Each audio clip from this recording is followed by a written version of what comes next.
Okay, now, all right. I like this fancy thing. I haven't had a whole lot of luck with doing a dry embossing. The chalk worked really good. The ink, not so good.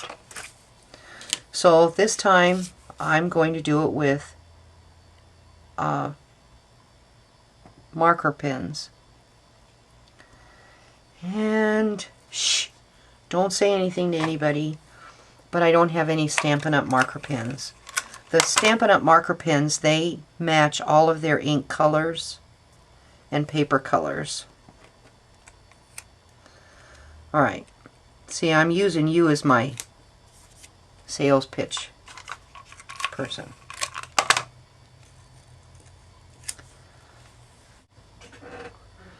I'm going to do a two-step thing.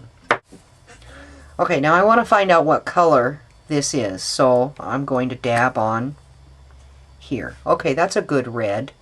So, and Stampin' Up! Markers come similar to what these are.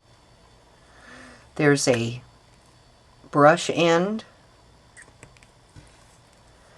and then there's a pointy end, and we'll start with the pointy end in these small areas. Okay, now we're going to follow the stencil.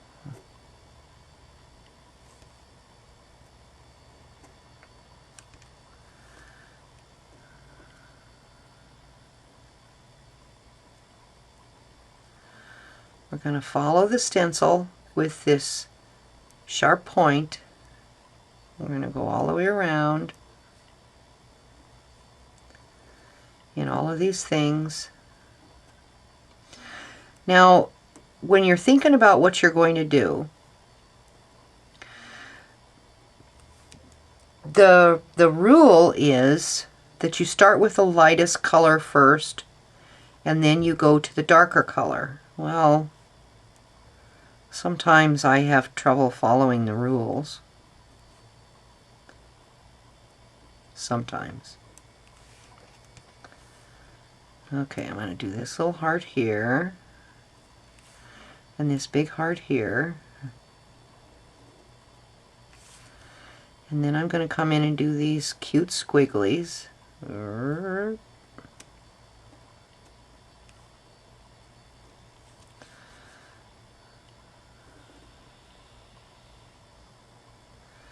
And I think I'm in your way where you can't really see what I'm doing. Sorry.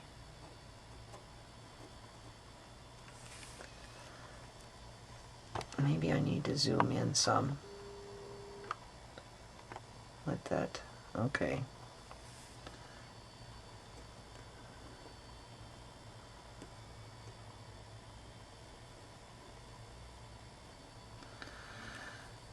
Now, the reason why they want you to go light to dark is so that either with the markers or with the inks, that you don't take a dark color over into a wet dark color over into a wet light color. Then you damage your pens and you damage your ink pads. So if you go from light to dark, then the light color won't cause so much problem in your markers or your ink pads or whatever. That's the rule of that. That's why it's suggested that way.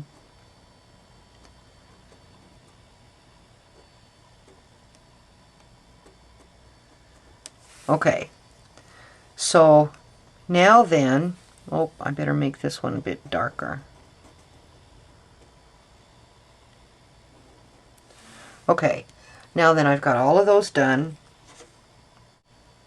I'm going to find the one that's darker and kind of close to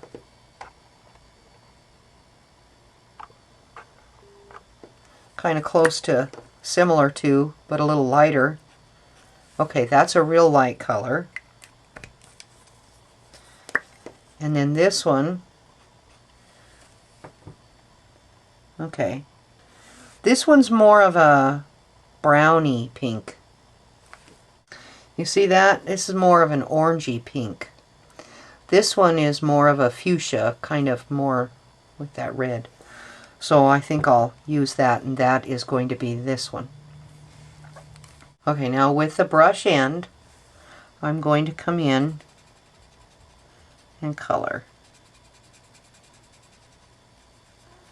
Now there are some people that can tell where the light source is coming from, and they'll make it darker in an area and then make it lighter where the light source is, and I have not a clue what that's all about. I don't have that kind of artistic talent, whatever. So I can't interpret things like that myself.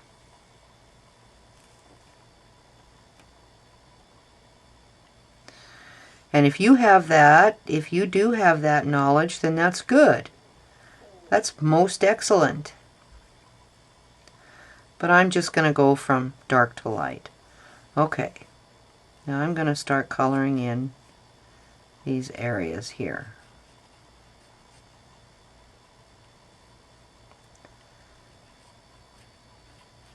Now some of these real small areas, they did already get colored in with that first pen because the areas were so small.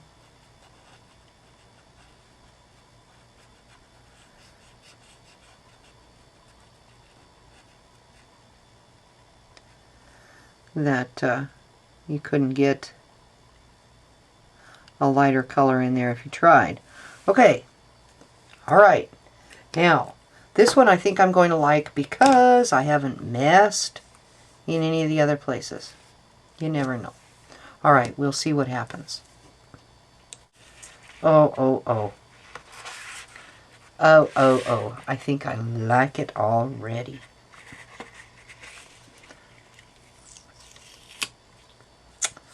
Look at that.